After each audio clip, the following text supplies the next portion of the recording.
एक गांव में अपनी मां के साथ एक लड़की रहती थी। लड़की का पिता एक बार काम की तलाश में कुछ वर्ष पूर्व शहर गया और फिर वापस लौटकर ना आया। लड़की अपनी मां के साथ रहती। लड़की हमेशा और हमेशा बच्चों के साथ खेलती रहती। उसकी मां ने उसे पढ़ाने की बहुत कोशिश की, लेकिन उसका पढ़ने लिखने में बिल्कुल भी मन नहीं लगता है, इसलिए पढ़ने लिखने में तो बहुत ही कमजोर थी।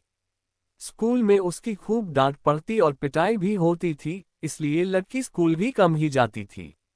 अक्सर खेलते रहने की वजह से उसे माँ की डांट भी सुननी पड़ती थी, लेकिन कभी भी किसी ने उसके चेहरे पर दुख या नाराजगी की एक शिकन तक नहीं देखी थी। वह हमेशा हंसती रहती थी। उसकी सांवली सूरत पर चार चांद लग जाते थे जब वह हंसती थी। उसके दांत उसके चेहरे पर मोतियों की लड़ी की तरह चमकते थे। हर समय खुश रहने की बदौलत लोग उसे प्यार करते थे। बिन बाप की लड़की होने की वजह से माँ भी उससे कुछ ना कहती थी, लेकिन गलती करने पर डांटती भी थी। और किसी ने कहा भी है कि सूरत हो ना हो, लेकिन सीरत होनी चाहिए। लड़की कभी किसी से नाराज नहीं होती। कभी भी कोई परेशानी में होता तो झट से उसकी सहायता के लिए पहुंच जाती, और इसी कारण कभी कभी परेशानियों का सामना भी करना पड़ता और खुद भी परेशानी में पड़ जाती है। इसी वजह से उसकी माँ हमेशा परेशान रहती थी कि किसी दिन और की भलाई के चक्कर में खुद का कुछ बुरा न कर बैठे, कहीं किसी की मदद करते करते अपनी जिंदगी के लिए मुसीबत खड़ी करके कहीं अपनी जिंदगी बर्बाद न कर ले। इसलिए उसके लिए हमेशा ही परेशान रहती थी। वो लड़की जिधर भी निकल जाती, चाची, ताई, दादी, भैया, भाभी, चाचा, ताऊ, काका, काकी कहकर कोई न कोई रिश्ता निकाल लेती थी और लग जाती थी बतियाने और खेलने कूदने। और हाँ, एक बात और, उसे और कोई काम आता था या ना, लेकिन खाना कमाल का बनाती थी। जो भी एक बार उसके हाथों से बना हुआ खाना खा लेता था तो उंगलियां चाटते रह जाता, और हर कोई यही सोचता, यही दुआ करता कि उसी के हाथों का बना हुआ खाना खाने को मिले तो क्या ही बात हो। इसलिए उसने किसी से पूछा कि चाची कोई काम हो तो बताना, या दादी कोई काम हो तो बता देना। तो झट से हर कोई उसे खाना बनाने के लिए बुला लेता, और लड़की भी खूब मन से खाना पकाती थी। और सिर्फ खाना बनाती ही नहीं थी, जहां खाना पकाती थी वहां खाना बनाने के बाद वहां दबा के यानी कि जम के खाना खा भी लेती थी। लोग उसे देखकर कहते थे कि काश हमारी बेटी भी ऐसी होती, और जब भी उसकी मां मिल जाती तो लड़की की खूब तारीफ करते थे कि तुझे बेटी नहीं, भगवान ने तो तुझे मां दी है। हमारे घर में भगवान ने ऐसी ही बेटी दी होती तो हम भी धन्य हो जाते। हम भगवान से यही दुआ करते हैं कि वह जिस घर में भी जाए हमेशा खुश रहे, भगवान उसे अच्छा परिवार दे, उस बच्चे की आंखों में कभी आंसू ना आए, उसके चेहरे की हंसी कभी कम ना हो। सुनते ही उसकी मां का दिल खुशी से झूम उठता था और वह अपनी बेटी की तारीफ सुनकर खुश हो जाती थी। एक दिन उसकी मां को याद आई कि उसकी बेटी तो अब शादी लायक भी हो गई है, उसकी शादी करने का समय भी तो करीब आता जा रहा है। उसे यह समझ नहीं आ रहा था कि आज तक उसे इस बात का ख्याल क्यों नहीं आया कि बेटी बड़ी हो रही है, और वैसे भी बेटियां जल्दी ही बड़ी हो जाती है।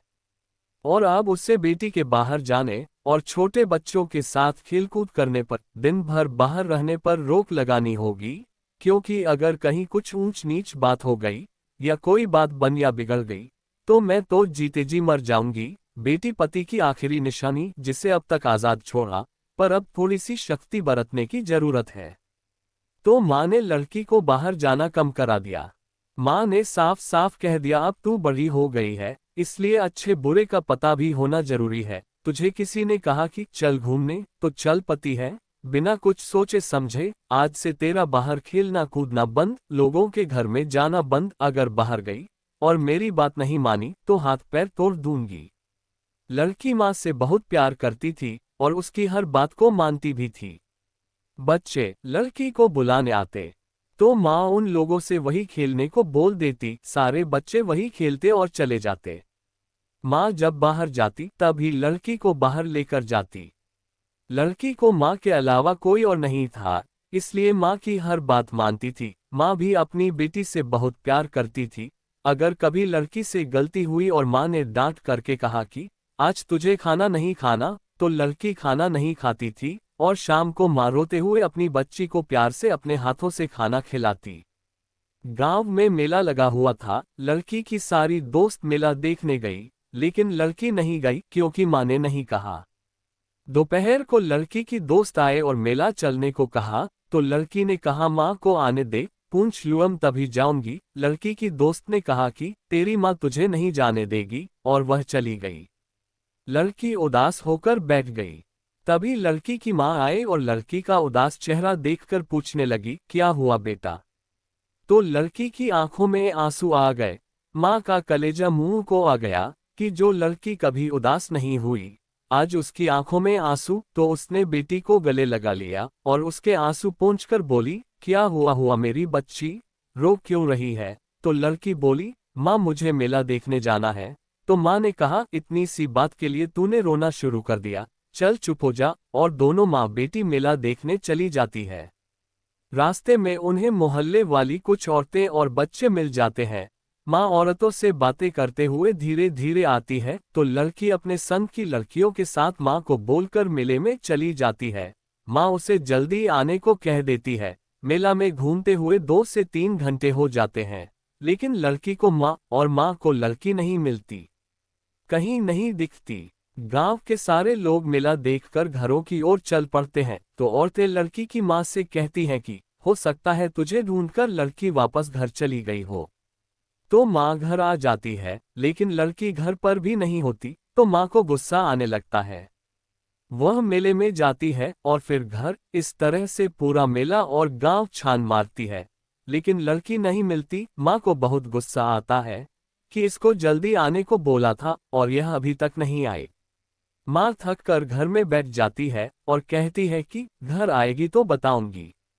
इधर लड़की जब मेले में घूमती है तो उससे बड़ा मजा आता है। कई दिनों बाद जो खुले में घूमने को मिला, और फिर मेला तो मेला होता है, जो उसका मन करता है करती है, जो खाना होता है खाती है। मेले में एक जगह खाना बनाने का कंपटीशन चल रहा होता है, तो लड़की भी उस कंपटीशन में हिस्सा ले लेती है और लड़की सबसे अच्छा खाना बनाती है। सारे लोग उसकी तारीफ करते हैं कि वाह तुम्हारे हाथों में तो जादू है। जो उस कंपटीशन को ऑर्गेनाइज करता है, अमेरिका के सबसे बड़े होटलों का मालिक होता है। अमेरिका और इंडिया समेत दुनिया भर के कई देशों में उसके सैकड़ों की तादाद में होटल होते हैं। वह आकर लड़की को एक चेक थमा देता है, जो कि 1 लाख रुपए का होता है, और एक लिफाफा देता है, और लड़की को बोलता है, क्या तुम हमारे होटल में एक शेफ की तरह काम करना चाहोगी? लड़की कहती है कि मैं अपनी माँ से पूछकर बताऊंगी। तो वह कहते हैं कि हमें आपके जवाब का इंतजार रहेगा। लड़की बहुत खुश होती है और दौड़ती हुई अपने घर की ओर दौड़ लगा देती है। उसे घर पहुंचते पहुंचते अंधेरा हो जाता है।